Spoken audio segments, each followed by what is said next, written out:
बाबासाहेब इकडे या ना. सैराटमध्ये सैन्य नावाचा लेखन केला होता त्यांनी. वडिलांच्या भेटून आलो तुमच्या तर म्यूट हॅलो चेक चालू आहे. हॅलो चेक साहेब आवाज आहे आता जायचं आहे. मग त्याला जाऊ देतात त्याला हॉस्पिटलला. देऊ ना. मीटिंग आहे ना. एक मिनिट अंदर साहेब. अंदर मंगेश सर कुणाच्या वतीनं ते साहेबांच्या वतीनं उदय सामंत साहेबांच्या वतीनं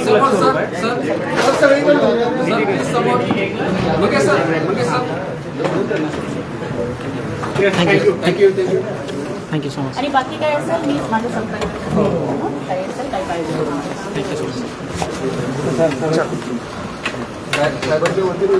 1 लाखाची मदत. सुरू करूया का? आपल्या सर्वांचं मनपूर्वक पत्रकार परिषदेमध्ये स्वागत करतो.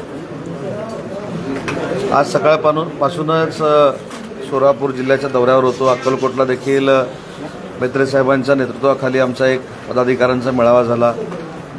आता सगळ्या सोलापूरमधले जे उद्योजक आहेत, त्यांच्या ज्या संघटना आहेत, त्यांच्यावर देखील आज बैठक झाली आणि अनेक सोलापूरवासियांना आवश्यक असणारे उद्योग क्षेत्रातील निर्णय आजच्या बैठकीमध्ये आम्ही घेतले. त्याच्यामधला पहिला निर्णय जो होता तो ड्रायपोर्ट जे आपल्याला करायचं आहे त्याच्यासाठी 100 एकर जागा द्यायचा निर्णय देखील आजच्या बैठकीमध्ये आम्ही घेतला. त्या जागेच्या संदर्भातलं निवेदन आता गडकरी साहेबांकडे जाईल, JNPTकडे जाईल आणि त्या कामाला देखील सुरुवात होईल. 5 MLD पाणी हे महानगरपालिकेकडनं आम्हाला MIDCला पाहिजे होतं. त्याचे 28 कोटी रुपये भरायचे होते.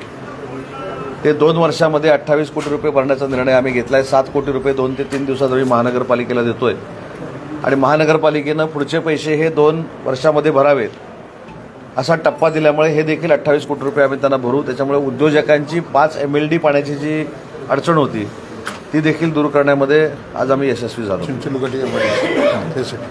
त्याच्यानंतर महत्त्वाचा मुद्दा, जलसंपदाची एक जागा आम्हाला ॲक्वायर करायची आहे आणि त्याच्यासाठी 23 कोटी रुपयाची आवश्यकता आहे. तर ते देखील 23 कोटी रुपये जलसंपदाला भरण्याचा निर्णय आज आम्ही बैठकीमध्ये घेतला. माझे सगळे MIDCचे अधिकारी देखील होते. टेक्स्टाईल पार्कची मागणी होती. विशेषतः ज्योतिताईने एक महत्त्वाची मागणी माझ्याकडे केली होती की आपल्याकडे IT पार्क जो मंजूर झालेला आहे तो IT पार्कची जागा जी आहे ती योग्य नसल्याचं सगळ्या इथल्या सोलापूरवासियांचं म्हणणं आहे आणि ती देखील जागा बदलून द्यायचा आम्ही निर्णय घेतला आहे. कुठं जागा द्यायची याचा निर्णय देखील 8 ते 15 दिवसात होईल आणि नुसतं जागा देऊन आम्ही थांबणार नाही. पुढच्या 2 महिन्यामध्ये IT काम करणारे जे मोठे उद्योजक आहेत त्यांची एक कॉन्फरन्स देखील आम्ही सोलापूरमध्ये घेऊ आणि त्या IT उद्योगाला देखील चालना सोलापूरमध्ये देण्याचा निर्णय आज आम्ही घेतला आहे. अजून एक महत्त्वाचा निर्णय सोलापूरमध्ये मला जो जाहीर करायचा आहे त्याची संकल्पना देखील खासदार ज्योतिताईंची आहे. वारकरी सगळे पंढरपूरकडे निघालेले आहेत आपल्याला माहिती आहे आणि मागच्या वर्षी ज्यावेळी मी आळंदीला गेलो होतो त्यावेळी आळंदीला गेल्यानंतर तिथल्या अनेक मंडळींनी माझ्या कानावर अशी गोष्ट सांगितली की ही आपली ज्ञानेश्वरी जी आहे ती आपल्याला एकदम कमी किमतीमध्ये 1.5 लाख घरांपर्यंत पोचवायची आणि ती जबाबदारी मराठी भाषा विभागाने घेतली. त्याच्यानंतर हाच निर्णय आम्ही तुकारामांच्या गाथेबाबत घेतला. हाच निर्णय आम्ही निवृत्तीनाथांच्या साहित्याबद्दल घेतला आणि आज जी मागणी झाली की संविधानाला 75 वर्ष पूर्ण होत आहेत त्याच्यामुळे आज सोलापूरमधनं मी जाहीर करतो की 75,000 संविधानाच्या कॉपीज या महाराष्ट्रामध्ये मोफत देण्याचा निर्णय मराठी भाषेच्या विभागानं आम्ही घेतलेला आहे. दुसरं, महात्मा ज्योतिराव फुलेंचं देखील 200वी जयंती आपण साजरी करतोय. त्याच्यामुळे 20,200 महात्मा फुलेंचं जे चरित्र आहे समग्र वाङ्मय आहे ते देखील 20,200 लोकांपर्यंत पोहोचवण्याचा निर्णय आज आम्ही घेतला आहे आणि त्याचा सगळा खर्च हा मराठी भाषा विभाग करणार आहे. आणि याचं औचित्य आम्ही असं साधलेलं आहे की 3 ऑक्टोबर ते 9 ऑक्टोबर अभिजात भाषा सप्ताह जो असतो त्यावेळी ही दोन्ही साहित्य म्हणजे संविधान आपलं आणि महात्मा फुलेंचं साहित्य हे महाराष्ट्रातल्या युवा पिढीपर्यंत पोचावं यासाठी आम्ही प्रयत्न करतो आणि तो निर्णय देखील आज आम्ही सोलापूरमध्ये घेतलेला आहे. जिल्हाधिकारी कार्यालयाकडून तुम्हाला ती जागा योग्य अशा पद्धतीचे काही पत्रव्यवहार काय काय काय जिल्हाधिकारी कार्यालयाकडून ती जागा योग्य आहे, ज्या ठिकाणी आयटी पार्क सध्या नियोजित केलेलं आहे ती जागा योग्य आहे अशा पद्धतीचे काही पत्रव्यवहार वगैरे काय नाही, पत्रव्यवहार म्हणण्यापेक्षा आपण फील्डवर देखील काम केलं पाहिजे. तिथल्या जनतेचं म्हणणं काय ते देखील बघितलं पाहिजे, आजूबाजूच्या लोकांचं म्हणणं बघितलं पाहिजे. आय टी पार्कची जर जमीन ही योग्य आहे, हीच जागा योग्य आहे असं त्या कॉन्फरन्समध्ये आय टीच्या उद्योजकांनी सांगितलं, तिथं करू. आता जे मी सगळ्यांची चर्चा केली, उद्योजकांची चर्चा केली, उद्योजकांच्या संघटनांची चर्चा केली, त्या संघटनांनी असं सांगितलेलं आहे की आम्हाला जागा बदलून द्या आणि ती जागा जर बदलून द्यायची असेल आणि तिथे आय टी पार्क चांगल्या पद्धतीनं होणार असेल तर ती जागा बदलून देण्याची देखील तयारी विभागाची आहे. पालकमंत्र्यांसोबत या बाबतीत चर्चा झाली आणि मागच्याच पालकमंत्र्यांनी हेच सांगितले की त्या जागेत नियोजित जागेतच आय टी पार्क होईल म्हणून. आणि मुख्यमंत्र्यांचा हा ड्रीम प्रोजेक्ट एक मिनिट. मुख्यमंत्र्यांचा dream project I T park हा 100% सोलापूरमध्ये होणार आहे. त्याच्यामध्ये शंका पण काढण्याची आवश्यकता नाही आणि शंका घेण्याची पण आवश्यकता नाही. आज उद्योजकांच्या बैठकीमध्ये जी काय मागणी झाली, आय टी क्षेत्रातल्या उद्योजकांना ती जागा आवडली तर तिथं करणार आहोत, दुसरी जागा आवडली तर दुसरीकडे करणार आहोत, पण सोलापुरातच करणार आहोत. त्याच्यामुळे तुम्हाला कुठेही ब्रेकिंगला वाव दिलेला मी नाही. त्याच्यामुळे मुख्यमंत्री महोदयांनी जी जागा सांगितलेली आहे तिथं जर आय टीचे उद्योजक तयार असतील तर तिथं आम्ही करू. परंतु आज चर्चा जी उद्योजकांची झाली की सोलापूरमध्येच आय टी पार्क जो देवेंद्रजी फडणवीस साहेबांनी जाहीर केला आहे त्याचं कौतुक देखील उद्योजकांनी केलं, आभार देखील मानले आमच्या सरकारचे, त्याच्याबद्दल दुमच नाही. त्याच्यामुळं आपण ट्रॅक नको बदलूया. त्याच्यामुळे सोलापूरमध्येच होईल. तुम्ही असं म्हणताय की उद्योजकांशी आम्ही चर्चा करून करतो, मात्र त्यात तुम्ही प्रशासकीय स्तरावरती किंवा मंत्रालयाच्या, आता तुम्ही मंत्री आहात, पालकमंत्री सुद्धा आहेत सोलापूरचे आणि ग्रामविकास मंत्री आहेत, तर दोघांमध्ये कुठेतरी संवाद झालेला अजिबात नाही. कारण जर या पद्धतीने वेगवेगळे, कारण परत एकदा मी पालकमंत्री असं म्हणाले की परत एकदा मी रिपीट करतो. मी मराठी भाषेचा देखील मंत्री आहे, मराठीतून रिपीट करतो. मी असं म्हटलं, उद्योजकांनी आणि खासदार मॅडमनी त्या ठिकाणी आय टी पार्कला जी काय जागा सुटेबल आहे की नाही याच्यावर चर्चा झाली. त्याच्यावर मी असं सांगितलं, मी स्वतः सोलापूरमध्ये आय टी पार्कचे उद्योजक येण्यासाठी पुढाकार घेऊन आय टीच्या उद्योजकांना इथं आणणार आहे. म्हणजे सोलापूरमध्येच होणार आय टी पार्क 100%. त्या लोकांनी सांगितलं की ही जागा योग्य आहे, आम्हाला तिथंच पाहिजे, तर त्याच जागेमध्ये आय टी पार्क होईल. परंतु त्यांनी सांगितलं ही जागा इथं नको, दुसरीकडे पाहिजे. हे मी सोलापूरकरांच्या हितासाठी सांगतो, कुठेही कॉन्ट्रोवर्शियल सांगत नाही. आणि याच्या बाबतीमध्ये जयकुमार गोरे साहेबांशी 100% मी चर्चा केलेली आहे. माननीय मुख्यमंत्री महोदयांवर देखील चर्चा करेन. कुठेही सरकारमध्ये पालकमंत्र्यांमध्ये मतभेद आहेत अशा पद्धतीची लाईन आपण घेऊ नये. मी जे करतोय आणि पालकमंत्री महोदय जे करतायत ते कोल्हापूरच्या हितासाठी, सोलापूरच्याच हितासाठी आणि सोलापूरमध्येच आय टी पार्क होण्यासाठी करतोय. कुठेही सोलापूरमधनं आय टी पार्क जात नाही, हे पहिला आधी अंडरलाईन करा. पोलीस प्रशासन जे आहे ते शिवसैनिकांना सहकार्य करत नाही किंवा ज्या अधिकारी आहेत, प्रशासनाचे जे अधिकारी आहेत सोलापूरचे ते सहकार्य करत नाही, अशा ज्या चर्चा दबक्या सुरू होत्या. नाही, अतिशय चांगलं सहकार्य, अधिकाऱ्यांना काही झापलं, अतिशय चांगलं सहकार्य करतात. सोलापूरचं पोलीस डिपार्टमेंट जेवढं आमच्या शिवसैनिकांना सहकार्य करतं तेवढं महाराष्ट्रात कुठं होत नाही. हे परवा पत्रकार परिषद घेऊन शिवसेनेच्या महिला संघटना नेत्यांनी सांगितलं आहे की अक्कलकोटमध्ये खोटे गुन्हे दाखल व्हायला लागले. मेत्रे साहेबांनी पण पत्रकार परिषद घेऊन सांगितलं आहे की भाजपचे आमदार त्यांच्यावर गुन्हे दाखल व्हायला पाहिजे. त्याचीच व्याख्या चांगलं सहकार्य असं आहे. त्याचीच व्याख्या चांगलं सहकार्य असं आहे. त्याच्यावर काय चर्चा झाली का? त्याच्यावर काय चर्चा झाली का? आज तुम्ही अक्कलकोटमध्ये पण गेला, मेत्रे साहेबांच्या नेतृत्वाखाली बैठक पण झाली. आज मी अधिकाऱ्यांच्या बाबतीत जे सांगितलं, आता साहेबांनी जो मला प्रश्न विचारला, मी झापलं नाही कोणाला, मी फक्त त्यांच्या कर्तव्याची जाणीव करून दिली. मला प्रशासनानं असं सांगितलं होतं की उद्योजकांची जी बैठक आहे ही पालकमंत्री महोदयांची DPC मिटिंग आहे, त्याच्यानंतर आपण घ्यावी. आता मगाशी या साहेबांनी जो प्रश्न विचारला त्याचं उत्तर देतो. पालकमंत्र्यांमध्ये आणि माझ्यामध्ये जर कटुता असते तर मी त्याच वेळेला मिटिंग घेतली असती. पण जयकुमार गोरे साहेब पालकमंत्री म्हणून DPC घेत आहेत, त्यामुळं मी जरी सिनियर असलो तरी देखील मी प्रशासनानं सांगितलेल्या वेळेलाच मिटिंग घेतली.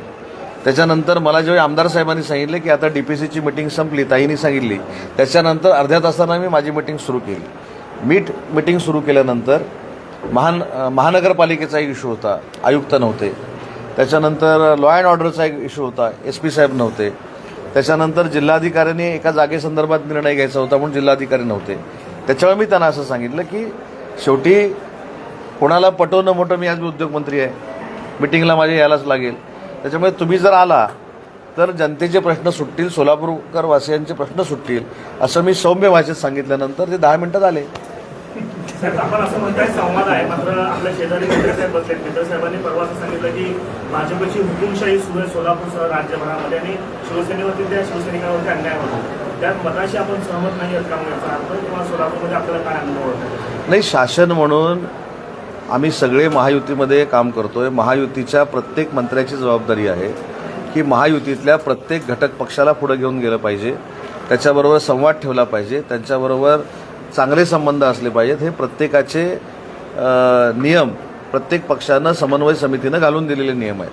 त्याच्यामुळे त्या पद्धतीनं आपण जर पुढे गेलो तर जे मैत्री साहेब म्हणाले ती वेळ येणार नाही.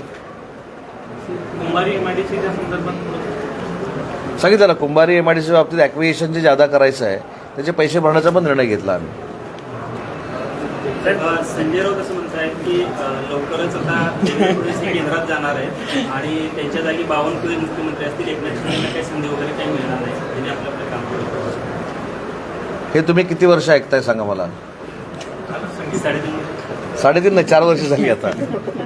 आम्ही जे गुवाहाटीला गेलो ते एवढं वर्मी लागलेलं आहे, अजून 4 वर्ष काही सुधारत नाही.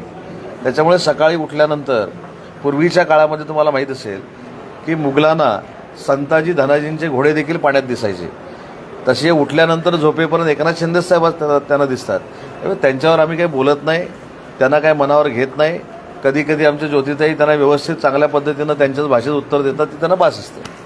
साहेब, बच्चू कडू साहेब असं म्हणतायत की मुख्यमंत्री जे आहेत भाजपची सत्ता बसली एकनाथ शिंदे साहेबांच्या सहकार्याने बसलेले, त्यांनी नैतिकता दाखवून जे आहे ते त्यांनी केंद्रात गेलं पाहिजे फडणवीस साहेबांनी, आणि एकनाथ शिंदे जे आहे ते मुख्यमंत्रीपद स्वीकारलं पाहिजे. कसं पाहताय?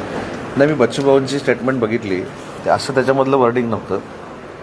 त्याचं उत्तर पण मी अनेक वेळा दिलेलं आहे. जसं भारतीय जनता पार्टीच्या नेत्यांना, कार्यकर्त्यांना असं वाटतं की माननीय देवेंद्रजी फडणवीस साहेब हे उच्च पदावर बसले पाहिजे, तसं आमच्या आमदारांना, आमच्या खासदारांना, आमच्या कार्यकर्त्यांना असं वाटतं की एकनाथ शिंदे साहेब देखील उच्च पदावर बसले पाहिजेत. आता मला तुम्ही विचारलं की एकनाथ शिंदे साहेब उच्च पदावर बसले पाहिजेत का? नक्की बसले पाहिजेत, हीच माझी भावना आहे. त्याच्यामुळे ही कार्यकर्त्यांची भावना आहे, ही आमदारांची भावना आहे. जशी सुनेत्रा वहिनींबद्दल राष्ट्रवादी काँग्रेस पार्टीची भावना असू शकते, तीच कार्यकर्त्याची भावना आहे. त्याच्यामुळे बच्चू भाऊंच्या म्हणण्याला वेगळं घेतलं जाते, वेगळ्या पद्धतीनं सांगितलं जाते, पण बच्चू भाऊंच्या म्हणण्याचा मतितार्थ हा आहे. शिवसैनिकांची भावना आहे का की मुख्यमंत्री देवेंद्र फडणवीसांनी केंद्रात राजकारण पाहिलं पाहिजे, केंद्रात गेलं पाहिजे? हे बघा, आम्ही दुसऱ्या पक्षाच्या नेत्यांनी कुठचं राजकारण केलं पाहिजे हे सांगण्याचा आम्हाला अधिकार नाही, पण आमचे नेते सर्वोच्च पदावर बसले पाहिजेत ही आमची इच्छा का असू शकत नाही? दुसऱ्या पक्षानं काय करावं, त्यांच्या नेत्यांनी काय करावं, आम्हाला अधिकारच नाही. देवेंद्रजी फडणवीस साहेबांनी कुठच्या पदावर जावं, देवेंद्रजी फडणवीस साहेबांनी पार्टी म्हणून काय करावं, असं आम्ही त्यांना कसं काय सल्ला देऊ शकतो? त्याच्यामुळं आम्ही आमच्या नेत्याबद्दल बोलू शकतो आणि आम्ही आमच्या नेत्याबद्दल उच्च पदावर बसावं असं आमच्या बच्चूभाऊंनी जर म्हटलं असेल तर ती आमची भावना आहे. परंतु संख्याबळ बघता जो लोकशाहीचा आदर करून जो निर्णय घेतलेला आहे, म्हणूनच माननीय देवेंद्रजी फडणवीस साहेब मुख्यमंत्री आहेत आणि आमचे साहेब उपमुख्यमंत्री आहेत. संख्याबळ बघायचं झालं तर मागच्या टर्मला सुद्धा संख्याबळ कमीच होतं तुलनेनं. ते? संधी मिळाली एकनाथ शिंदे साहेबांना. त्यावेळी काय घडलं होतं तुम्ही बघितलं ना. आजपर्यंत भुजबळ साहेबांचा इतिहास तुम्ही बघितलेला आहे, राणे साहेबांचा इतिहास तुम्ही बघितलेला आहे, राजसाहेबांचा इतिहास तुम्ही बघितलेला आहे, पण आमच्या मुख्य नेत्यांनी हा निर्णय घेऊन राज्याचा मुख्यमंत्री बनवून दाखवलं. हा आमचा इतिहास आहे.